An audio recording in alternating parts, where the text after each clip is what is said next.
Right, single leg deadlifts usually challenges balance and posterior, as you can see, chain strength, right?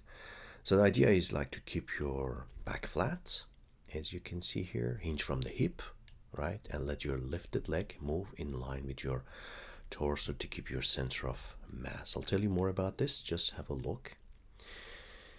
So there are risks, of course, if you don't do it properly. So like rounding the back, letting the hip rotate open, or losing control of the knee, for instance, that may shift your center of gravity sort of outside the base of support. You can see base of support there. I'll show you in a sec more of the biomechanics part of it, right? So that would lead to injuries, especially like knee injuries or even hip injury.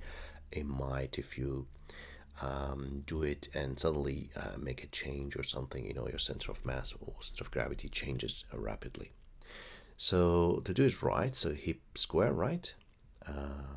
Show hinge, or let's say, in kind of like a slower version, controlled return, like keeping your center of mass stacked over support to sort of minimize the strain and build the stability, as you can see here.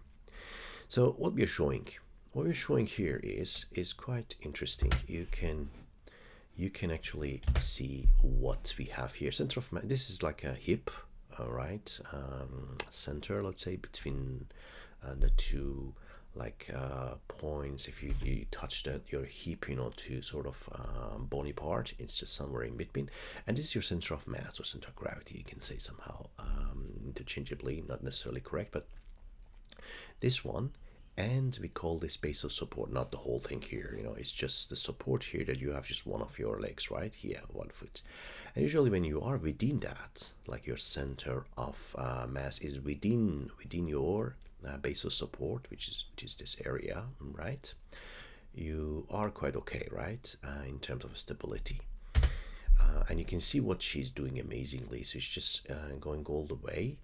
And this pretty much during all her movement, that center, like the projection of the center of mass is on the base of support, as you can see here. See, it's just moving, but the first it starts from nearly the mid hip, right, and then all the way, because the distribution of the weight changes, and then still we are in that area.